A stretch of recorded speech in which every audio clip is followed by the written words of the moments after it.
you, Alan, and ladies and gentlemen, good evening. So collaboration. What is collaboration? Of course, it's a group of people who come together to try and solve a problem. And of course, those people in the room, they have to feel that the skills and qualities of their colleagues are there, and they're confident they're going to be able to make a really big difference to the problem in hand. But it's not only the skills and qualities that they have to feel for themselves, but they also have to feel that they can trust and communicate openly. I can't see the timer there, by the way. Thank you so much. Perfect. They have to feel that they can trust the people in the room, because they're going to be giving of themselves, and open communication when you're in an environment like that is extremely important. They have to feel that the people in the room don't believe it's a zero-sum game. They have to feel that something can be created which is good for everybody. They have to feel safe. They have to feel that they're not going to be judged and held in a poor light because of the things that they say, because they will be taking risks when they're collaborating.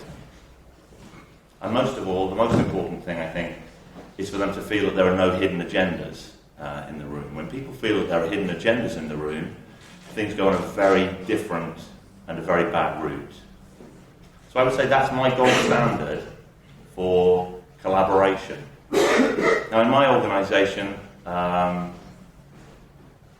we try to follow, I lay down the values that I believe in. These are things which I've come to believe over the last 20 or 30 years. And they're things that I hold very dear. And I push those values into my organisation, Objectivity. And the first of those values is win-win.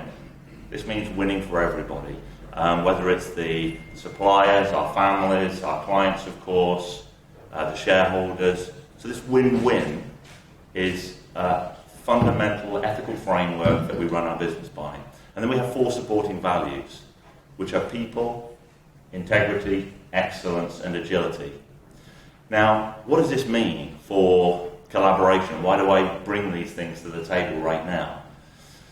Well, when you have win-win and everybody is working together to try and create a solution that is optimized, it's not cutting corners, it's not gold-plated, it's appropriate for the problem in hand, and everybody feels that they can gain something from it, this is an important ingredient.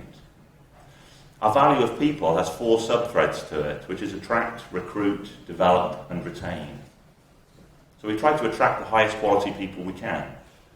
We try to, we have a very high talent bar for recruitment.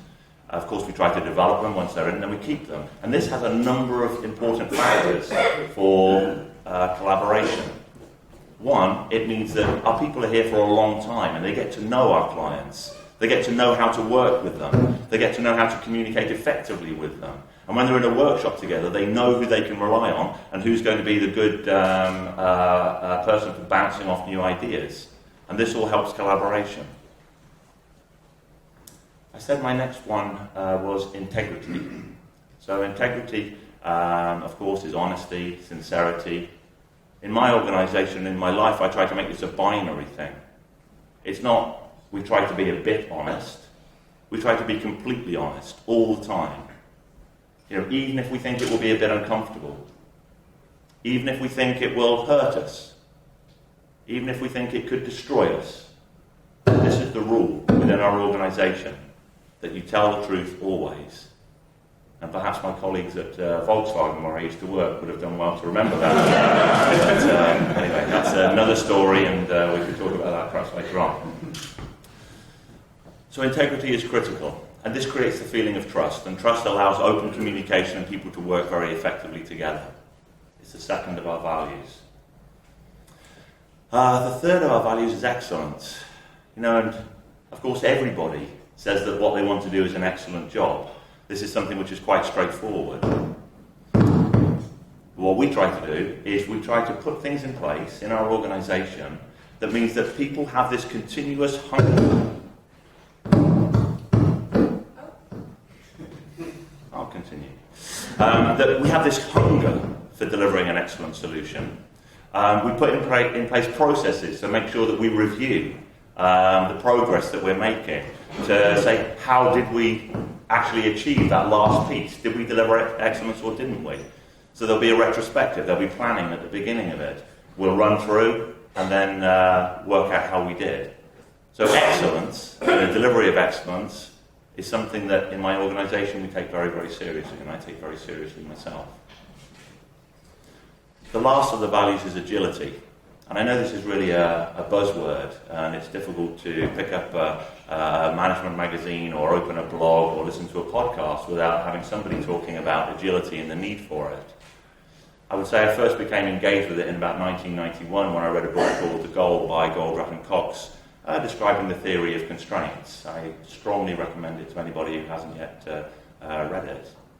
But agility means that you have a willingness and an openness to look for a new direction and not being having a prejudged idea of what the outcome should be. And as far as collaboration is concerned, this is a really important thing. When you have a room full of people who all know how it's going to end, I would say you have a bit of a problem because you are not going to be collaborating. They would just be waiting for the opportunity to push the solution that they want. So making sure that people do have this ability to push things aside, forget the plan, start to think about what we actually have to achieve. I think Mike Tyson summed it up very well when he said, everybody has a plan until they get punched in the face. And I confess that I would not like to be on the receiving end of one of those plan-changing moments. So those are the values and the ethical framework. Ethical framework is win-win. First of the values is people, then integrity, then excellence, then agility.